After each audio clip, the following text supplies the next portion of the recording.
Es así. Buenas tardes. Buenas tardes. Gracias, doctor. Muy buenas tardes. Estamos en la oficina del doctor Edgar Suárez. El doctor Edgar Suárez, graduado en Administración Pública, Ciencia Política y Derecho, uno de los primeros alcaldes de elección popular en el año 92 del municipio de Madrid. El doctor Suárez ha sido decano de la Facultad de Derecho de la Universidad Agraria de Colombia. Nosotros somos estudiantes de la Universidad Colegio Mayor de Cundinamarca, sede FUNSA, primer semestre, Grupo A. En este momento vamos a hacer una pequeña entrevista con el doctor Suárez sobre la vida y obra e ideas del doctor Jorge Eliezer Gaitán Forero y de Jaime Garzón Forero. Gracias, doctor. A usted muy amable por haber venido y muchos saludos a los colegas, futuros colegas de la Universidad Colegio Mayor. Esa es una pregunta muy difícil, muy complicada porque el doctor Jorge Eliezer Gaitán, que fue colega nuestro, fue abogado, también se conoció como escritor, como activista político y sobre todo como un gran orador. Dentro de las piezas procesales que conozco están algunas defensas que él le hizo precisamente a algunos condenados que han cometido algunos delitos, sobre todo en la famosa masacre de las Bananeras del año de 1928. Y él defendió a algunos militares que intervinieron durante ese escabroso hecho de la historia colombiana, sacándolos adelante. Igualmente, él, cuando en su época de estudiante de formación universitaria, el posgrado, se fue a estudiar a Italia con el famoso profesor Federico Ferri. Y él, allí estudiando en Italia, produjo una pieza académica que es reconocida y conocida en todo el país y en el mundo, para orgullo nuestro, para el orgullo de nosotros los colombianos. Y sobre todo lo conocen los abogados o los que se dedican a la rama del derecho penal, que es la famosa tesis de la premeditación. Con esa teoría precisamente ha sido recurrida en muchos debates de carácter penal y citan al doctor Jorge Eliezer Gaitán como su creador, pues, su tesis por tal cual, reconocida y laureada. En la vida política, pues, el doctor Gaitán igualmente fue o es reconocido por sus grandes piezas oratorias y por la movilización y el arraigo que tenía en las clases populares. Hoy, que usted me sorprende con esta pregunta, recuerdo la famosa oración por la paz, una oración que se dice que esta la pronunció en la Plaza de Bolívar de Bogotá. Y se dice que allí lo único que se escuchaba eran las banderas negras que se agitaban, es decir, ese día era una marcha realmente del silencio. Y la Plaza de Bolívar se llenó, ah, digamos, en su totalidad. Y llenar la Plaza de Bolívar en ese tiempo pues era bastante complicado. Hoy pues es relativamente fácil en cualquier marcha, cualquier manifestación, en cualquier concierto, pero en aquella época era bien complicado. Y esa famosa oración por la paz la produjo cuando era presidente de la República Ospina Pérez. Y recuerdo que le decía algo como lo siguiente, decía: vos, señor presidente, que sos un hombre de universidad, debéis comprender fácilmente de lo que es posible la disciplina de un partido que logra contrariar su emoción en su silencio. Aquí no se oyen gritos, aquí solo se ven banderas negras que se agitan. Es decir, le dijo al presidente de la República que si él era consciente de lo que estaba pasando, lo mejor que podía hacer era retirarse del poder y, y abrir la brecha precisamente para que no se siguieran cometiendo, digamos, esa cantidad de masacres y de violencia política que se estaba vivenciando en ese momento. Digamos que esta la recuerdo porque no solamente ahí fue un gran orador, sino por la sutileza, lo bien utilizado de las palabras.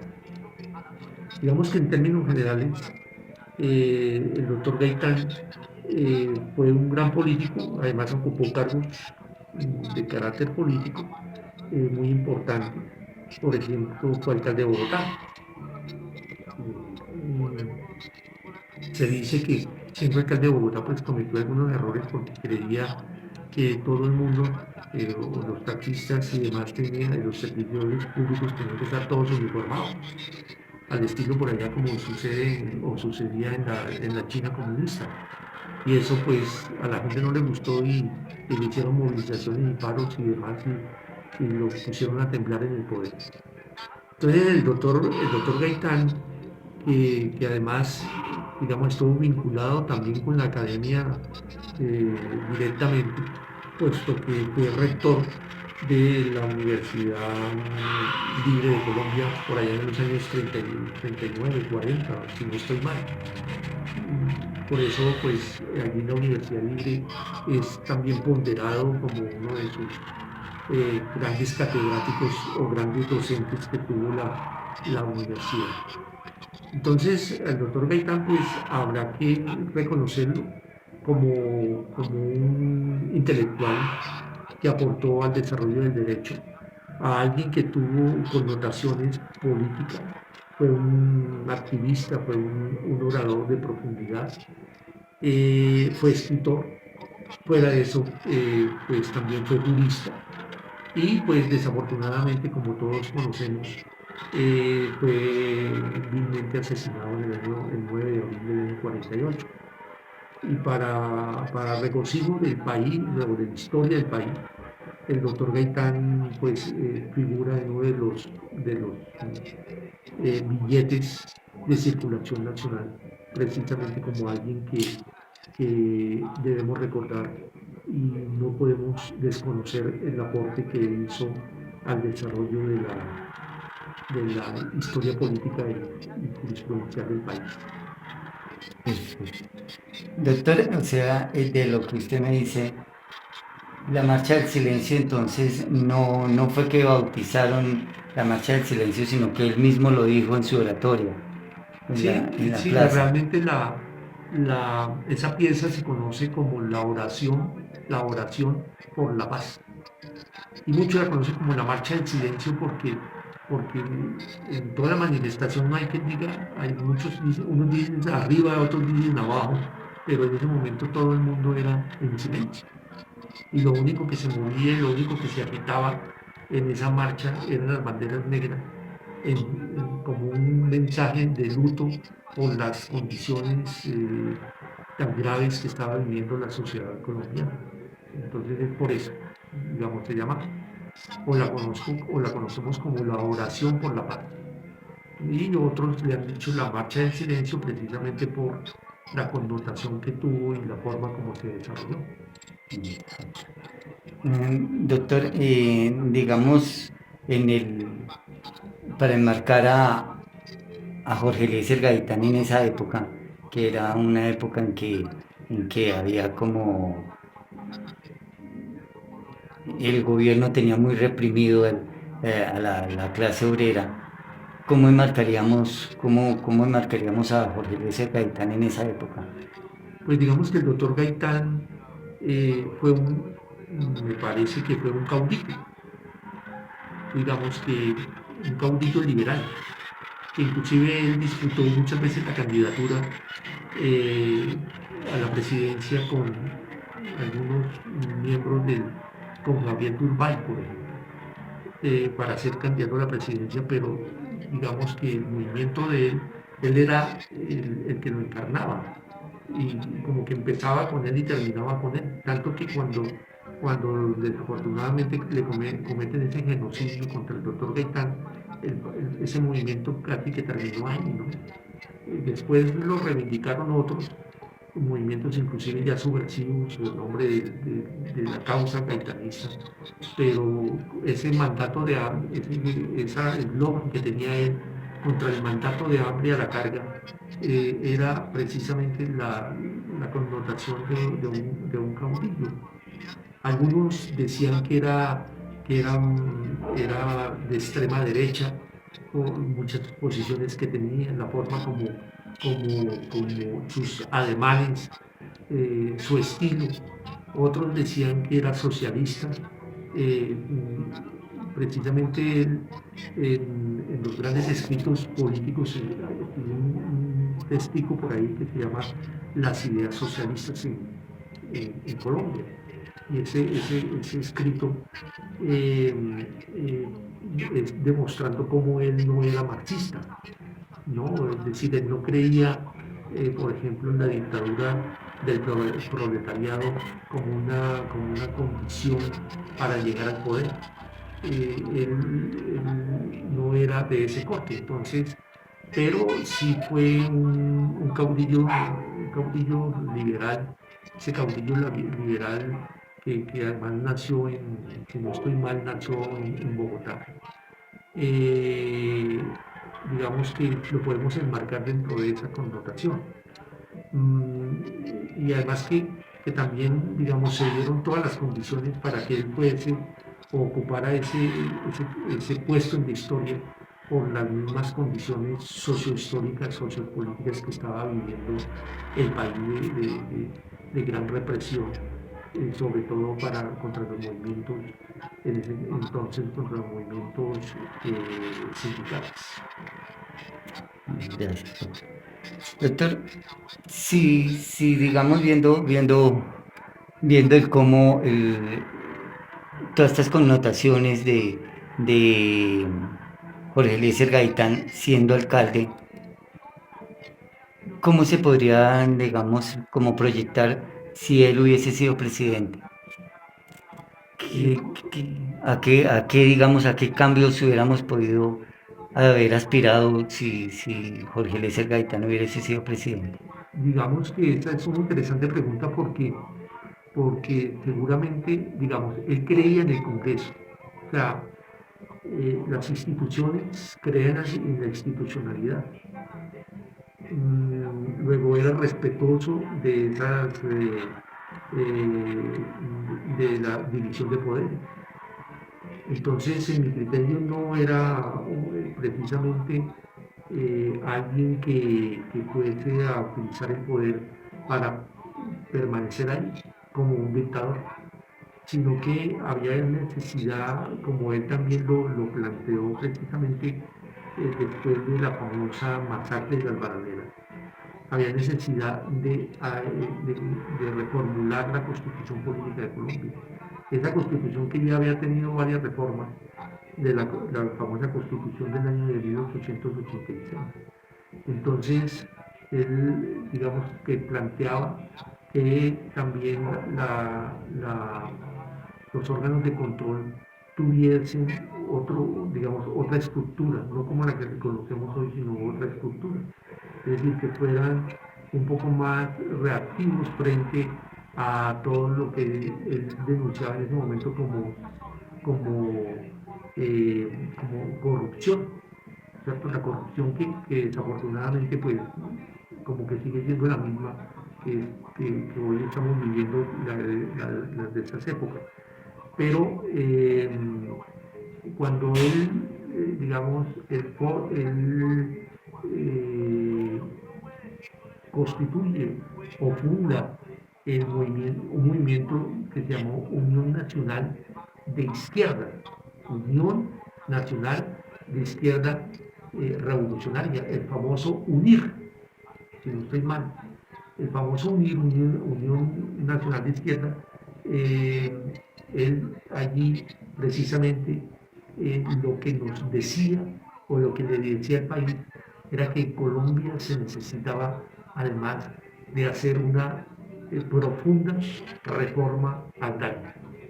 Es decir, que un poco con el eslogan ese que lo han tenido algunos sectores de izquierda, que es el que la tierra es para el campesino que la trabaja.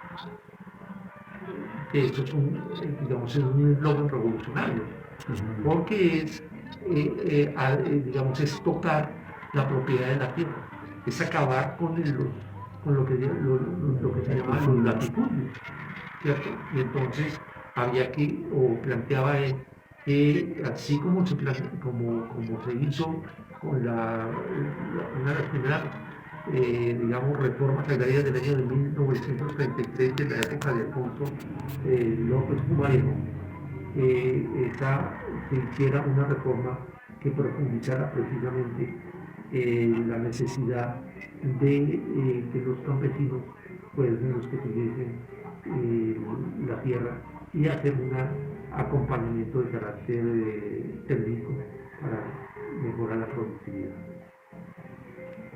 Gracias. Doctor, eh, este tema de Jorge Eliezer Gaitán, el estudiar la vida de Jorge Eliezer Gaitán es un tema que apasiona mucho. ¿En qué momento conoció el doctor, digamos, a Jorge Eliezer Gaitán? ¿Cómo recuerda de pronto usted haber tenido información sobre Jorge Eliezer Gaitán? Pues digamos que en la época en que uno está en la universidad o está en el mismo colegio, era interesante las ideas de Gaitán, sobre todo para aquellos digamos, digamos, no consultábamos o no militábamos con los partidos tradicionales, que así se quería, los partidos liberales y el partido conservador. Les llamaba la atención, por ejemplo, como Gaitán, que fue nombrado, además, si no estoy mal, ministro de Educación. Cuando lo nombra ministro de Educación, él emprende una campaña de alfabetización. Y entonces me llamó profundamente la atención que el origen de los famosos restaurantes escolares. Los restaurantes escolares que le daban unas raciones de escuela. Yo estudié en una escuela aquí cerquita, escuela primaria pública. Y uno se iba escasamente con el desayuno y le daban a uno merienda y le daban a uno almuerzo. Con toda la ración y con toda la higiene que eso amerita. Y a algún profesor yo le dije, esto se debe al doctor Gaitán. Y entonces uno, ahí en medio de todas esas circunstancias, decía, pues ese señor debe ser alguien importante. Además, ya cuando estamos en la universidad, pues, o en otros ambientes académicos, también le tocan a uno el tema de Gaitán. Y el padre de uno decía, los gaitanistas, ¿no? Los conservadores mataban a los liberales y los liberales, digamos, había un conflicto general, pero decían, había un señor que se llamaba Jorge Gaitán, que además le gustaba jugar al tejo, ¿cierto? O sea, él iba con corbata así muy elegante como está usted, y iba a la cancha de tejo, que era donde se empezaba a debatir lo más importante de la política, donde se ponían los concejales, donde se definían muchas situaciones, digamos, políticas. Entonces, digamos que desde ahí lo empezamos a conocer, y hubo una persona que yo, digamos, seguramente algunos lo conocen, otros no, que es el doctor César Pardo Villalba. César Pardo Villalba fue concejal, y yo tuve la oportunidad de ser concejal del municipio cuando yo tenía 18 años. Y él traía una vez un libro que me llamó profundamente la atención, que son los grandes discursos del doctor Gaitán, libro que todavía hoy conservo. Y ese libro, estoy tratando de recordar la editorial, porque es muy importante, además trae fotografías muy lindas, muy de la época, y trae los grandes discursos y las grandes intervenciones que tuvo él desde la misma defensa de la misma masacre de la Bananera. Y entonces desde ahí también lo conocí, los empezamos a leer. Cuando estando en el consejo hubo un estudiante, más que un estudiante, alguien que terminó estudios de Derecho de la Universidad del Rosario, escribió un libro sobre el doctor Gaitán que se llama Las 7 huellas de Gaitán. 7 huellas de Gaitán.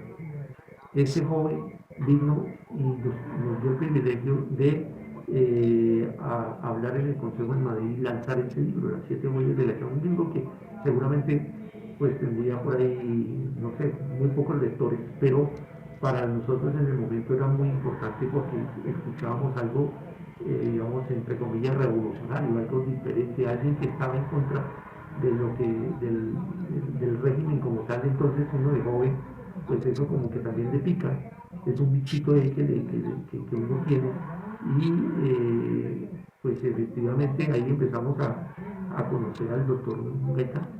El doctor Jorge Eliezer Gaitán. Pues, doctor, o sea, hablar de Jorge Eliezer Gaitán, yo creo que demoraríamos horas, horas y horas. Como para finalizar de pronto y no, doctor Suárez, usted, digamos, hoy en día asemejaría a alguna persona al doctor Gaitán. Pues hay muchos que quieren imitarlo en su oratoria, seguramente hay muchos que quieren seguir sus ideas. Hay muchas ideas que seguramente de él, si las revisáramos, tuviéramos la oportunidad de revisar sus programas de gobierno o cuando él fue elegido o fue sí, elegido representante de la Cámara. Él llegó a ser presidente de la Cámara de Representantes de Colombia. Entonces, si uno hiciera ese ejercicio, seguramente hay muchas ideas que están ahí plasmadas y que hoy todavía siguen siendo vigentes. Hoy, digamos, escuchamos gente de centro izquierda o de izquierda, por ejemplo, hablando de la necesidad que hay en Colombia, y los pactos de paz así también lo dijeron, de la necesidad que hay en Colombia de hacer una reforma agraria integral. Entonces, por ejemplo, eso sigue siendo un postulado que el doctor Gaitán lo predicó. Igualmente, él cuando fue catedrático de Derecho Penal de la Universidad Nacional de Colombia, él también hablaba de la necesidad de hacer una serie de reformas en el sistema penal vigente para la época, ese sistema penal inquisitivo. Hoy todavía los que saben, los entendidos de la área del derecho penal, siguen hablando de lo que el doctor Gaitán planteaba. La doctora Wanda Fernández, profesora de posgrados y muy reconocida en el mundo del derecho penal, también algún día nos recordó cómo las ideas de Gaitán hoy todavía tenemos que tenerlas presentes. O sea que, digamos que uno dice que hoy todo, digamos, en la actualidad del siglo XXI, mire, hoy estamos hablando del doctor Gaitán, o sea que hay muchas ideas de él que aunque fueron para la época fueron de izquierda, hoy siguen siendo vigentes y hay de derecha y de izquierda, políticamente hablando, que lo predican. Él habló de la elección popular de los alcaldes, de la importancia de fortalecer esa institución.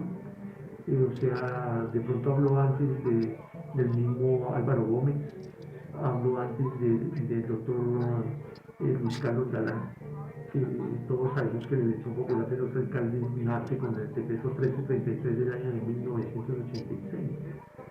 Ya después con el acto legislativo 01 se da la elección popular de los alcaldes, pero de esa época él ya también planteaba como una forma de democratizar, una forma de hacer mayor partícipe del desarrollo municipal.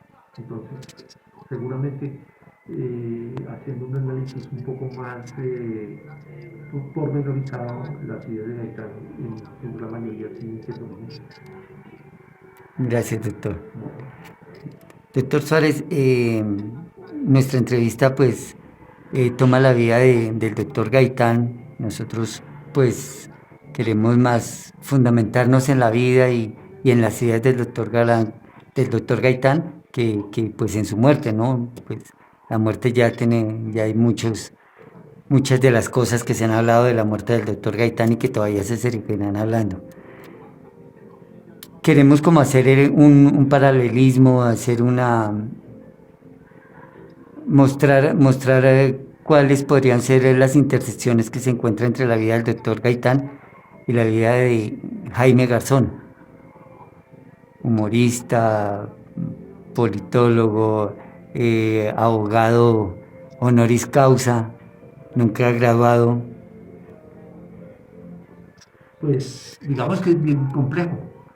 Es muy complejo porque el Jaime Garzón, digamos, vive otra época, pero Jaime Garzón en algunas conferencias eh, también invocó el pensamiento del doctor Gaitán. Eh, digamos que habría que recordar que Jaime Garzón también va en contra del establecimiento.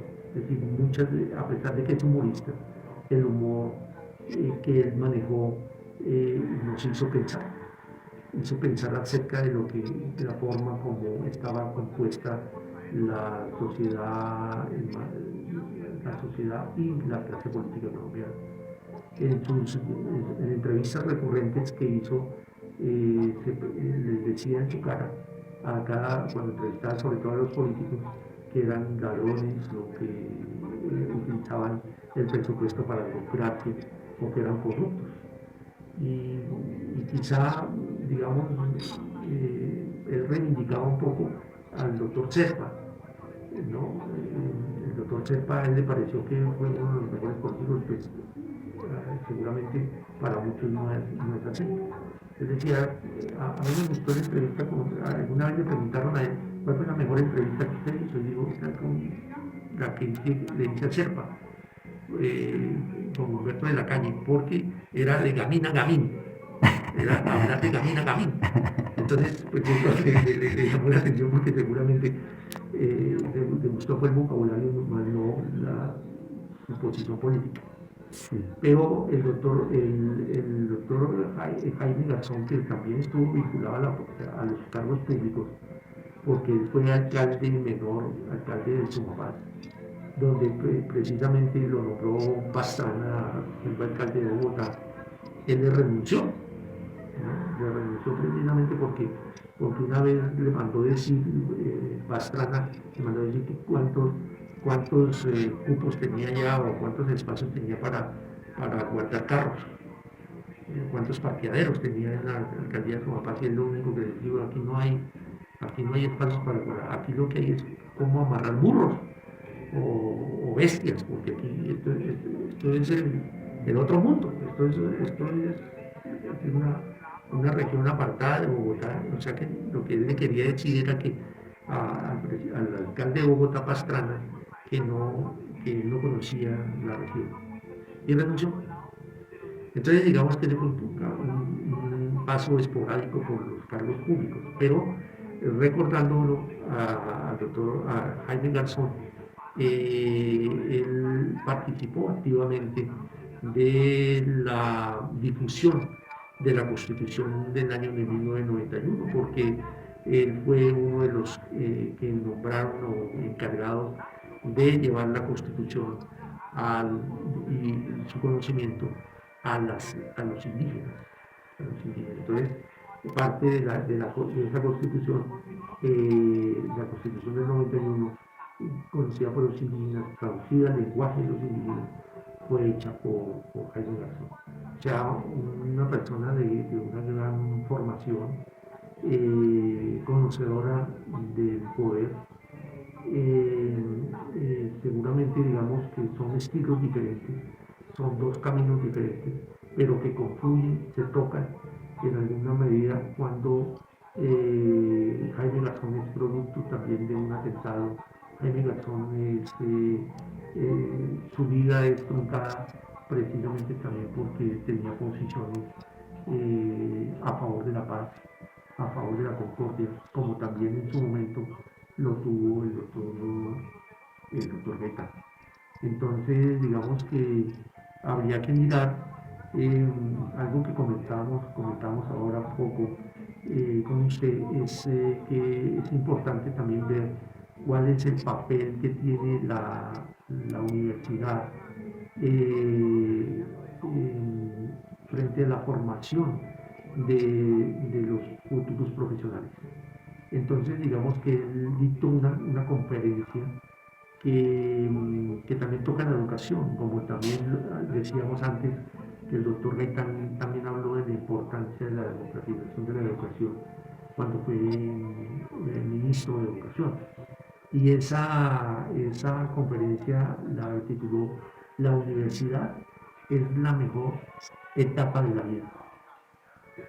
De pronto, usted que está ahorita vivenciándola, pues seguramente nos va a dar la razón, o le va a dar la razón de pronto el doctor Gaitán. No sé si la universidad va a ser una tortura o no, pero bueno, yo creo que sí es la mejor etapa es una de las mejores etapas de la vida, porque uno especula, uno dice, uno quiere cambiar el mundo, da con buenos catedráticos, con catedráticos de menor perfil, pero la universidad es enriquecedora, es de amplia formación y es los bases que le da uno para ser un excelente profesional seguramente. Esa conferencia él la dictó en la Universidad Autónoma de Occidente, que seguramente muchos la han revisado y si no lo han hecho, pues sería interesante para mirar en esencia cuáles son los aportes, muchos de los aportes y la calidad, no de cuentachiste, no de humorista, sino de alguien que se enfrentó a un público universitario, alguien que está en la universidad. Y esa conferencia, digamos que fue dictada en el año, si no estoy mal, el 13 de agosto del año 2019. Lo recuerdo muy bien porque la he visto algunas veces. De 1900. Del 2019. Entonces, del 2019. Esa hay que mirar, hay que verla. Y seguramente pues de ahí se sacarán muchísimas conclusiones acerca de cómo él vio o ve la universidad, cómo es su formación y hasta dónde puede llegar. Allí en esa conferencia se le pregunta si él inclusive, o él más bien toca el tema, si él es revolucionario o no revolucionario. Entonces, allí, por ejemplo, señala algo que seguramente fue causa de su muerte, que es la crítica que le hace a los Rodríguez Orejuela, a todo ese entramado del narcotráfico y cómo ese poder estaba enquistado en la parte política, en la parte de la dirección política del país. Entonces él lo señala directamente, como lo hizo muchas veces, en muchas entrevistas, en su programa de Cuad, en Sociedad, en todos estos programas que inclusive él tiene, digamos, hace un perfil de un abogado, ¿no? Cínico casto, allí cuando habla de las normas, de la ley, está rodeado de códigos por todo lado.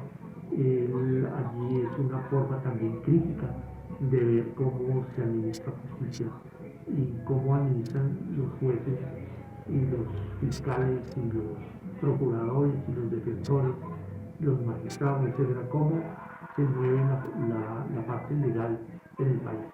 Entonces, claro que él reconoce la importancia también del doctor Gaitán. Entonces se parece en cuanto que son sacrificados por sus ideas. Digamos, atrevámonos a decir eso, que digamos que los hace compararse en cuanto que sus prédicas son los que los llevan al cadastro. Sí, ahí en una entrevista que le estaba haciendo al hijo de Luis Carlos Galán, al hijo menor de Luis Carlos Galán, Cuando terminó la entrevista, el hijo de Luis Carlos Galán le dijo a Jaime Garzón, él le dio las gracias, Jaime Garzón le dio las gracias por la entrevista, entonces le dijo, no, pero yo necesito hacerle una pregunta. Entonces Jaime Garzón le dijo, claro, dígame, le dijo, ¿qué opina usted de mi papá? Y entonces Jaime Garzón se quedó mirándolo, pues, en su personaje de Heriberto de la Calle, y le dijo, no, pues, de su papá, que vale la pena morir por un ideal. Fue una de las frases que también le dijo Jaime Garzón en su momento, ¿no? Sí.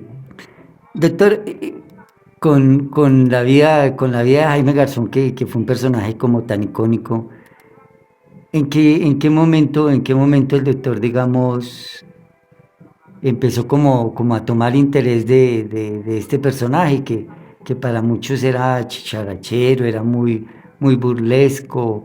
¿En qué momento, digamos, de pronto usted lo vio con la seriedad, digamos, de, de, de que él estaba dando a los temas en realidad dentro de su humorismo?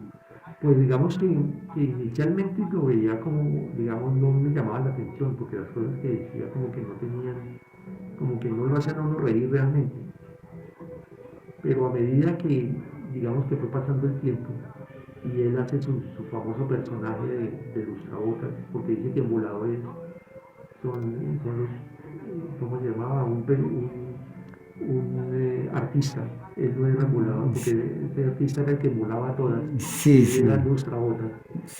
Eh, y uno lo empieza a ver con ese contenido y la inteligencia, porque es un hombre inteligente. Empieza digamos, a hacer las preguntas de alto contenido y dice uno, era una maravilla. Además, en la cadena radial, también tenía un programa con el que llamaba el viejito Yamía Amar, En Blue Radio, en Blue Radio. Él era alguien o en Radionet, era en Radionet. Radionet, algo así. Él, digamos, cuando él hablaba, había que pensar, o sea, ponía a pensar. Y las cosas que decía eran diferentes a lo que decía cualquier otro periodista, totalmente diferentes. Entonces, digamos que esa parte, ya cuando hacía la entrevista, pues uno la veía también a ver cómo hacía colorear al entrevistado, pero también porque era muy inteligente, eran preguntas pertinentes, un poco contestatario también, pero pues claro, desde ahí nos empezó a llamar la atención. Es más que los políticos en general, todos querían que los entrevistara, ¿no? De un lado y del otro, siempre estuvo ahí vigente. Entonces, digamos que siempre, desde siempre como que nos llamó la atención el tenerlo ahí en la pantalla y sobre todo escuchar a veces sus charlas también, porque pues también se sabe que él fue, digamos que tuvo, también ejerció algunos roles como docente, ¿no? Como investigador, etcétera. Entonces pues también por ahí lo conocimos. Y digamos, en todo esto, en todo este conocimiento de Jaime Garzón y de lo que nos comenta de la forma inteligente como él hablaba y entrevistaba, ¿hay algo que de pronto le haya impactado, le haya quedado sobre Jaime Garzón? Digamos que hay varias cosas. Una de ellas era su decisión, o sea, su decisión de enfrentar a las mafias, es muy importante. El creer en la paz, también muy importante. En creer en la concordia, en creer en que hay que, toda, digamos, la violencia, había que acabarla, había que terminarla, había que dialogar. Y muchas veces usted sabe que él, o sabemos, él estuvo con la bandera de Colombia en muchos lados, convocando y además estuvo hablando con algunos miembros de la guerrilla y de la mafia, de los narcotraficantes, etcétera, etcétera. todo eso pues lo hizo un hombre importante. Entonces, claro que cómo no va a ser Jaime Garzón importante, claro que es muy importante, tanto que hoy pues seguimos, sigue tan vivo, tan vigente que muchos, si uno ve ahorita muchas de los referencias que se hacen por internet y demás, muestran algunos diálogos de Jaime Garzón. Doctor, después ya para finalizar y no. Ajá. Jaime Garzón es un personaje que de esas pocas personas, de esos pocos líderes que les cabe el país en la cabeza, dicen una frase que le cabe el país en la cabeza, que lo ve de una y de otra forma y sabe cómo analizarlo. ¿Qué, qué cree usted, doctor, que en un momento dado le hubiera podido llegar a ofrecer Jaime Garzón como Jaime Garzón al país si lo hubiesen dejado llegar a puestos importantísimos del país? ¿Qué le Pues, hubiese podido ofrecer? pues digamos que yo creo que hubiese ayudado en esta época, por ejemplo, de diálogos, a, a atraer las partes opuestas, porque lo tenía muy claro. O sea, eso hubiera sido muy importante que él hubiera podido participar, por ejemplo, de los últimos famosos diálogos de paz. Eso hubiera sido, yo creo que él hubiera sido alguien muy importante en estos diálogos. Eh, Seguramente en los medios de comunicación ya no estaría. O sea, tendría un programa por allá en YouTube o alguna cosa de esas, porque en los medios de comunicación, digamos, este tipo de personas como que no le son, digamos, atractivas. Por un momento sí, pero después cuando ya tocan el poder, tocan a las situaciones económicas o quién maneja los hilos de los medios de comunicación, por ejemplo, ya deja de ser la persona atractiva. Entonces Jaime hoy sería de pronto, estaría de candidato también, seguramente, a algún cargo de alguna dignidad a nivel nacional y que ojalá hubiera podido ser, no sé, candidato a ser alcalde por elección popular o ser alcalde, ser gobernante o ser miembro del Congreso de la República Presidente. o ser candidato a la presidencia de la República porque además tenía su formación. Y hoy, como digamos, sigue siendo muy importante o es muy importante, yo no sé, sería interesante mirar o hacer una reflexión de cuántos libros hoy se han escrito sobre Jaime Garzón. Seguramente se han escrito mucho más libros de los que se han escrito el doctor Gaitán, por la misma coyuntura, por la misma época, pero hay muchísimos libros que se han escrito, sobre todo los recuerdo ahorita unos de Marisol Garzón, que escribió varias facetas sobre Jaime Garzón. Entonces,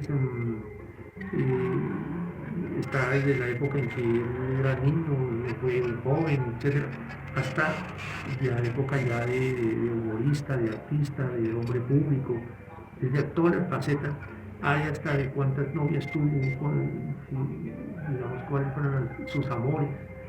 Entonces, pues, en última, un poco aterrizando la pregunta que usted dice, yo creo que hubiera sido un hombre público, un hombre que hubiera podido ayudar a atraer los polos opuestos y alguien que hubiera podido ayudar a gobernar este país.